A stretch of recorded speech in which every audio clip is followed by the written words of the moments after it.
Hey guys, and welcome back to my channel. Today I'm going to be answering some very commonly asked first-time home buyer questions by buyers who are purchasing in Salem, Oregon, or any of the many beautiful surrounding areas. So first off, if you're new here, welcome. My name's Mariah. I'm a real estate agent here in the beautiful, as you can see today, rainy state of Oregon, and I work with a lot of relocation clients. So basically people coming to me through this YouTube channel, a lot of times they already live here, already live in Oregon, and they just want to buy or sell. We're happy to work with you if you're in that boat, but many of the times they do not live here yet, and they're moving to the area and wanting to buy a house. So no matter what boat you're in, we'd love to work with you. My husband Spencer and I are a real estate team here in the Willamette Valley, and today I thought I would just take a second. I typed out and printed a handful of the most recently / commonly, frequently asked questions that I get about the home buying process for first-time buyers, that first-time buyers ask in Salem, Oregon, or any of the surrounding areas. By the way, we work in Salem, but we also cover many of the surrounding areas. The Willamette Valley is a very big area here in Oregon, and we cover pretty much the whole Willamette Valley. So if you are thinking about buying or selling anywhere in the Willamette Valley, let us know. We are here to help. The first step is going to be shoot me an email, which you can find my email in the description, and then we can set up a phone call or a Zoom call from there. By the way, we are filming this video from the Minto Brown Park parking lot. Well, one of the parking lots. There's a few of them here. You can't tell right now. However, this is a really, really beautiful 1,200 acre park in Salem, Oregon. It has a huge dog park. It has beautiful tree-lined, nature-esque walking and biking trails. Just a really beautiful place. Obviously, it's really rainy today, so it's a little difficult to utilize, but it's along the Willamette River. Just really beautiful. So let's get into these questions. The first thing I think it's important to talk about, if you are a first-time buyer especially, is the waiting period. A lot of buyers go into the buying process not quite realizing how much waiting time there is in the escrow process. You guys, there's a lot of waiting. So a question that we always get from buyers is throughout the escrow process is like, is it a done deal now? When is it a done deal? When do we know that it's a complete done deal, the house is ours? Unfortunately, guys, in any real estate transaction, no matter where you live, it is never 100% truly a done deal until we're officially closed and the name of the home is and the title is in your name, and the funds have been paid to the seller. That is when it is a done deal. Until then, truly anything can happen. And now I say that, however, that doesn't mean that there's not some certainty throughout the transaction.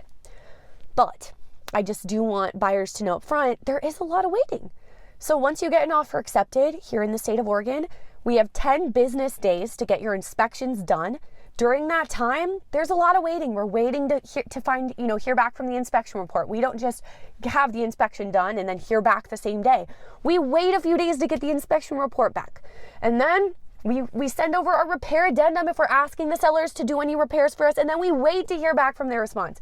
And then we wait to hear about the appraisal. And then we wait. There's just waiting. There's a lot of waiting. And so I just want buyers to know up front, the odds of things falling through after the inspection period is over are very, very low.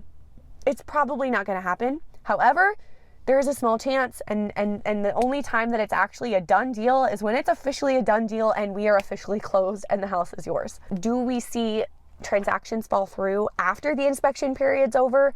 Almost never. It can happen, and it does happen sometimes, but I will just say we almost never see it, at least personally, with our clients. So it's not something you should be worried or concerned about, but just know there's a lot of waiting. What's the difference between the appraisal and the home inspection? The inspection is going to take place first before the appraisal. This is one of the first things we do in the transaction once you have an offer accepted on a home. And the inspection, the whole point of that is to make sure the home is up to par and to make sure, there's nothing wrong with the home, to find out what is wrong with the home, and to make sure it is in good enough condition for you to buy. And then if there is anything that is not in good enough condition, say we need a new roof, we can then ask the seller to fix the roof for us and negotiate from there. So the inspection is really for your knowledge, for you to know what is going on with this home before I buy it. So the appraisal is to ensure the home is being sold at the correct market value. The appraisal happens after the home inspection. The inspection is done by a licensed inspector, and the appraisal is going to be done by a licensed appraiser. They look at things like, condition, square footage, neighborhood, location, year built, that type of thing. They do this to make sure the lender is not allowing you to borrow money for the home if it's not worth that, like if it's for more than what it's worth. How much is a home inspection? This is something that could vary from house to house, area to area, especially depending on the square footage of the home. However, for a regular general home inspection, that's not including fancy things you can add like a sewer scope, a radon inspection, those aren't as common.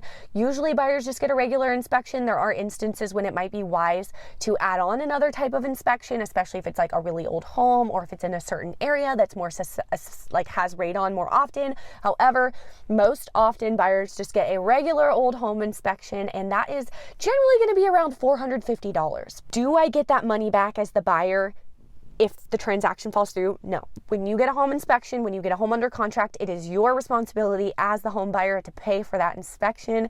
If things fall through, no, you do not get your inspection money back. Do the sellers usually leave the fridge? This is something that's actually different from state to state, but here in the state of Oregon, if we want to make sure that the seller is leaving the fridge, even the microwave, the stove, maybe the washer and dryer, any personal property like that, we have to make sure it is in writing. So it is pretty common.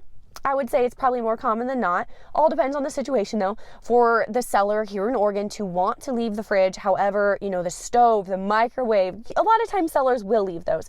But to make sure that happens, we still need to get it in writing in the contract. The next question I receive often is, Mariah, what do you think we should offer on this home? You're the professional. You write offers obviously way more consistently than we do. What do you think we should offer? And here's the thing. That's a difficult question to just answer. Every situation is different. Every house is different. Every circumstance is different. What I will do is if we decide we're wanting to make an offer on a property, I will call the listing agent. I will try to get as much information as I possibly can about the seller's, situation, their motivation. I will try to just feel it out, all of that. I will get as much information as I can about if there are other offers, how many other offers there are. Those things are factors we will take into consideration when we think about what to offer. Because what I'm going to suggest that we offer on a home that's been on market for 200 days and has no other offers is different than what I will suggest that we offer on a home that's been on market for a week and is in a multiple offer situation, if you know what I'm saying. However, at the end of the day, what you want to offer on the home is up to you, and we will write up whatever you want to write as your offer. Like, we work for you when we are your buyer's agents, and that is completely up to you. We can give you our best advice, but at the end of the day, it is up to you what you want to offer. In the state of Oregon, the listing agent legally cannot tell me as the buyer's agent or you as the buyer. They legally cannot tell us any information as to what the seller's willing to take. They're not necessarily supposed to tell us why the seller is moving unless the seller wants them to, then they can, but otherwise they don't have to tell us that. But they can't tell us, the seller will take, this much less. Like, they can't tell us that. They can't tell us what the other offers look like. If there are other offers, they cannot tell us those things, but I can still do my best to, feel out the situation and get as much information as possible that I can get legally. You know what I'm saying? Okay. So anyway, thank you guys for taking the time to watch this video. If you grab value from it, hit the thumbs up button. If you didn't, hit the thumbs down button. If you're thinking about buying a house in Oregon, head over to my channel. I have an entire playlist sharing everything you need to know about buying a house in Oregon. And if you're thinking about moving to Oregon, also head over to my channel. I have an entire playlist sharing everything you need to know about moving to Oregon. So I'll see you guys next time.